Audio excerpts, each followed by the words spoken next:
What's going on, guys? It's Jimmy here with your $1,400 third stimulus check update, fourth stimulus check update, and daily news report. Earlier today in Washington, D.C., at the Capitol, a person rammed their car into two Washington, D.C. police officers. One died, the other one is in the hospital right now. And the driver was then killed as he jumped out of the car with a knife and charged other officers, and they shot him. Well, new information is coming out about that driver. Apparently, that driver, the suspect, was a Farrakhan follower. As you can see here, the suspect in the attack on the Capitol today was an apparent follower of Louis Farrakhan, the leader of the Nation of Islam. Noah Green, who was the driver, a 25-year-old Indiana man, was reported by multiple media outlets as the suspect in the Friday attack, which killed one police officer and wounded another. Police said the suspect rammed a car into two Capitol police officers before hitting a barricade on the north side of the Capitol. He then exited the vehicle and allegedly lunged at officers before being shot and killed by police. Screenshots from Green's now deleted Facebook page shows that he promoted speeches from Farrakhan and Elijah Muhammad, the previous leader of the Nation of Islam, according to multiple reports. His Facebook posts were reported by the New York Times and NBC, and Facebook confirmed that the page had been taken down. He posted on Facebook about how the past few years were tough and said he looked to Muhammad's teaching for support. The issue does not look to be attached to anything else, and there was not any other attacks today. So our condolences go out to the family, and hopefully there's not any more of this in the near future. Florida Governor Ron DeSantis issued an executive order today banning vaccine passports. Florida Governor Ron DeSantis, as you can see here, tweeted that today I issued an executive order prohibiting the use of so-called COVID-19 vaccine passports. The legislature is working on making permanent these protections for Floridians, and I look forward to signing them into law soon. Read my executive order here. The Florida executive order has several different basic legal jargons here. The important part here is that they state that the vaccine is not required by law. And he says, now, therefore, I, Ron DeSantis, governor of Florida, by virtue of authority vested in me by Article 4, Section 1 of the Florida Constitution and the Florida Emergency Management Act, issue this following executive order. No Florida government entity or its subdivisions, agents, or etc. are permitted to issue vaccine passports, vaccine passes, or other standardized documentation for the purpose of certifying an individual's COVID-19 vaccination status to a third party or otherwise individual vaccination record or similar health information. Businesses in Florida are prohibited from requiring patrons or customers to provide any documentation certifying their vaccination or recovery to gain access or entry to the business.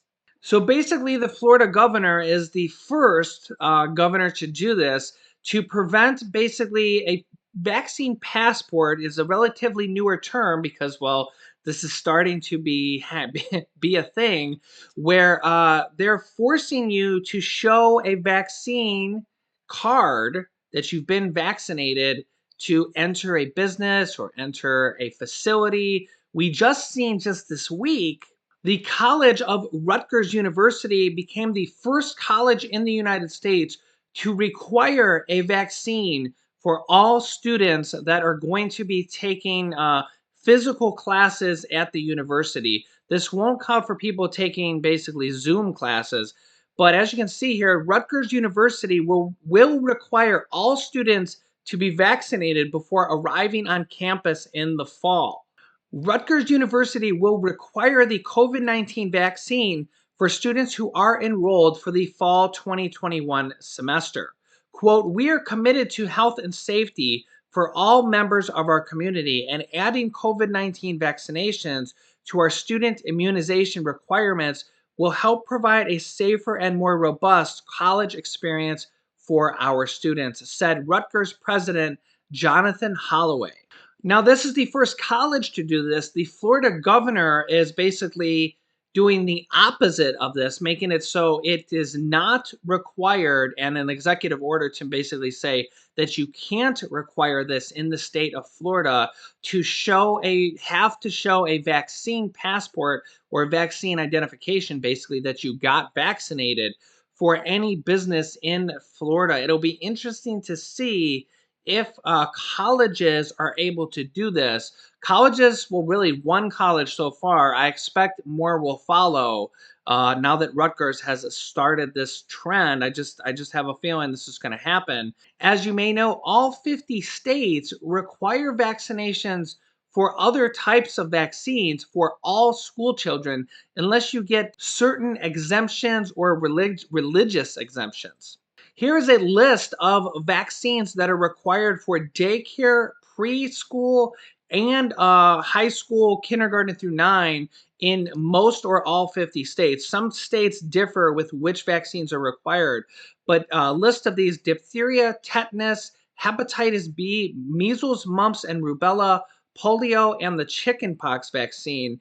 And the real question is, in the future, will they require the COVID-19 vaccine going forward? And honestly, just seeing this whole list of vaccines that are required here, as you can see on screen here, I personally think that it's only a matter of time until these states require the COVID-19 vaccine, as there's literally a whole list of vaccines that are required right now to go to school, and I just have a feeling that's going to happen in the future. Let me know your thoughts down below in the comments.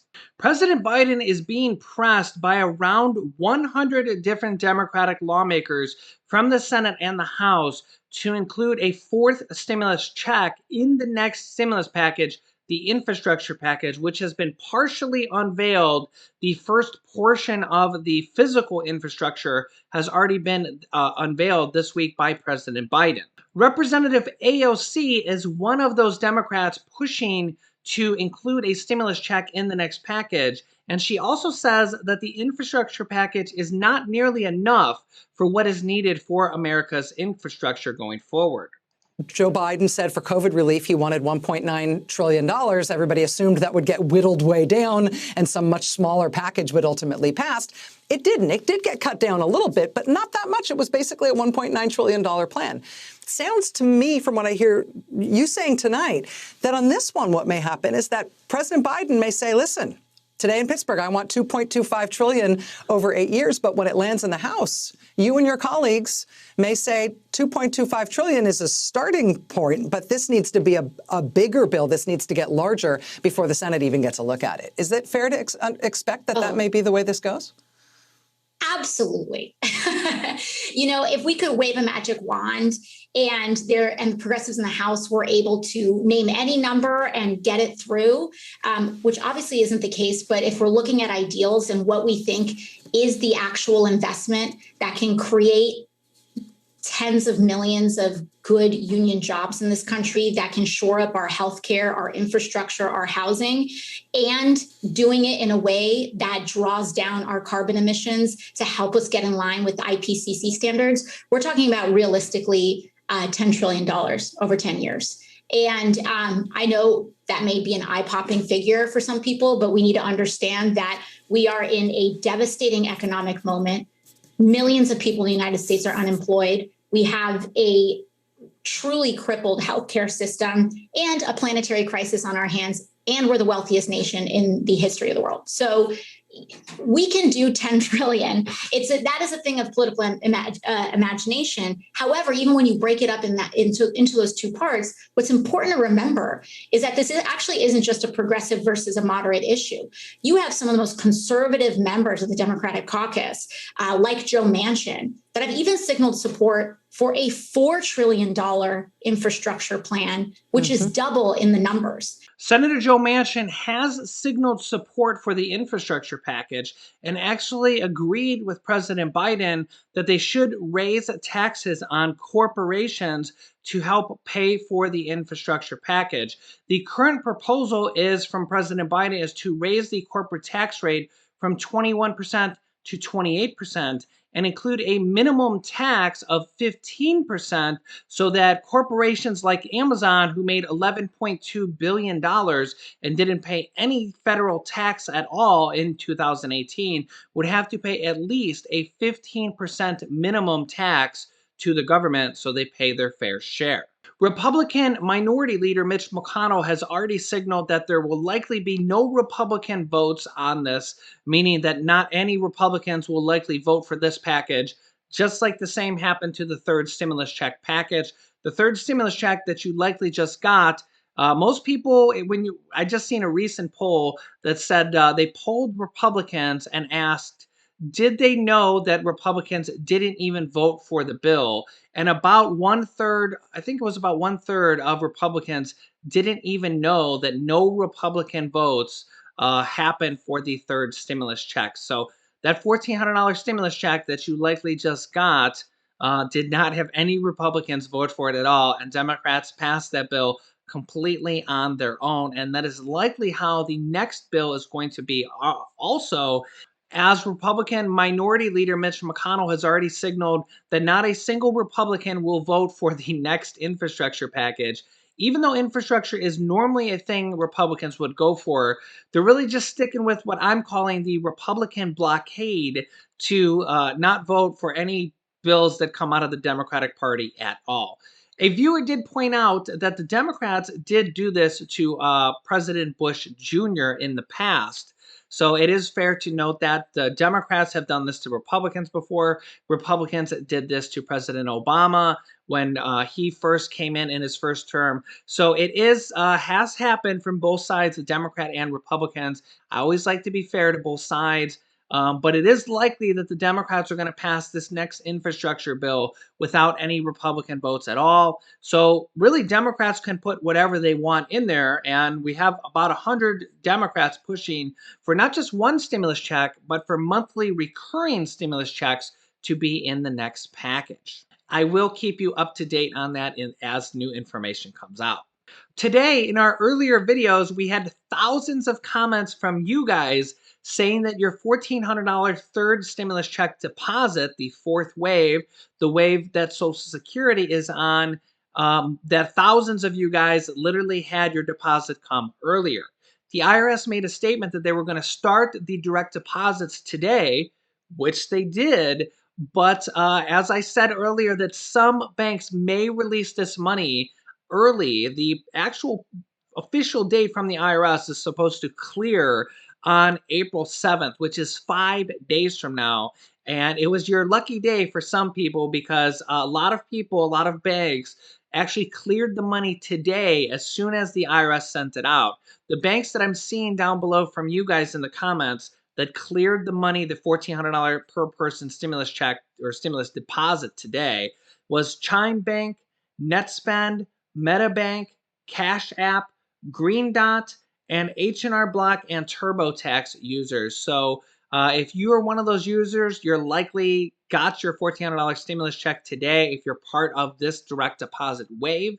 I also seen that a lot of other people see that their $1,400 deposit is pending. So yes, if you had to go through today, it likely will be pending until April 7th. Some banks are releasing this early depending on what bank you're with, and it really is just kind of entirely up to the banks. The IRS said the official payment date is April 7th, so a lot of banks are holding it until April 7th until they get the official clearing of the money. Some banks clear the money faster than others. Some are using the official pending or the official clearing date of the IRS, which is April 7th. If you don't have a pending, it's okay. I'm still seeing a lot of comments from people saying they don't see it pending. The way you can do this is to log into your actual bank account that your money comes in, your $1,400 stimulus check is expected to come in. I'm seeing a lot of people with Direct Express say that they're pending for April 7th. Let us know down below in the comments. Feel free to read through the comments, as you'll see a lot of our different community, our family members updating you guys what bank they're with, if they're pending, if they got it today, if they cleared today. So that will help out a lot of our viewers. Just know that you're not alone. We are a big family here. We stick together, and we will be sticking together for a long time, as we have multiple different things on the horizon for the fourth round of stimulus checks. A fourth stimulus check, possible fourth recurring stimulus checks. We have student loan forgiveness that has already begun, the possible $200 per month Social Security raise, lots of things, mortgage assistance, rental assistance, property tax assistance, utility assistance coming on the horizon, the $10,200 unemployment money that was for 2020. I'm also expecting that to happen for 2021 in one of the upcoming packages. There's a lot coming out for the fourth round of stimulus, and don't listen to the naysayers. The naysayers said that you wouldn't get a second stimulus check, and they were wrong. And then they said that you wouldn't get a third stimulus check, and they were wrong. And now they're saying you won't get a fourth stimulus check, and they'll probably be wrong again. As President Biden does not want to send out less stimulus checks than his predecessor, former President Donald Trump. And really, this package that just cleared is really the first package underneath President Biden. If you think he's only going to do one package, I mean, let's be realistic here. They're already releasing the next package. So when all is said and done, we'll probably get at least one more stimulus check added into the infrastructure package before it's all said and done. But honestly, there's a lot of possibilities what could be added in this next package, because the Democrats are passing it all on their own, so they don't really need to negotiate with the Republicans. Now, the Republicans would probably negotiate them down and make it a little bit less of a spendy bill. You see, AOC talked about that the bill should be bigger and bigger. Republicans typically want the bills to be smaller and smaller. But because Republicans are blockading the bill, they're not even going to negotiate. There's not even going to be a negotiation. So the Democrats can really just put whatever they want in this bill. So it'll be interesting to see what happens. I'll keep you up to date on everything with the upcoming round of stimulus and breaking news as it comes out. If you're new to the channel, make sure to subscribe down below. It's completely free to do so. This way you don't miss out on new episodes. After subscribing, click the bell icon to all notifications. I will keep you up to date. You can click this top video here to watch my newest stimulus check video next. And this video teaches you how to start your own business selling products on Amazon FBA. I have dozens of students that have replaced their 9-to-5 income selling products on Amazon, and I teach them how to do that. Click on one of those videos next. Thanks, guys, and I will see you in the next video.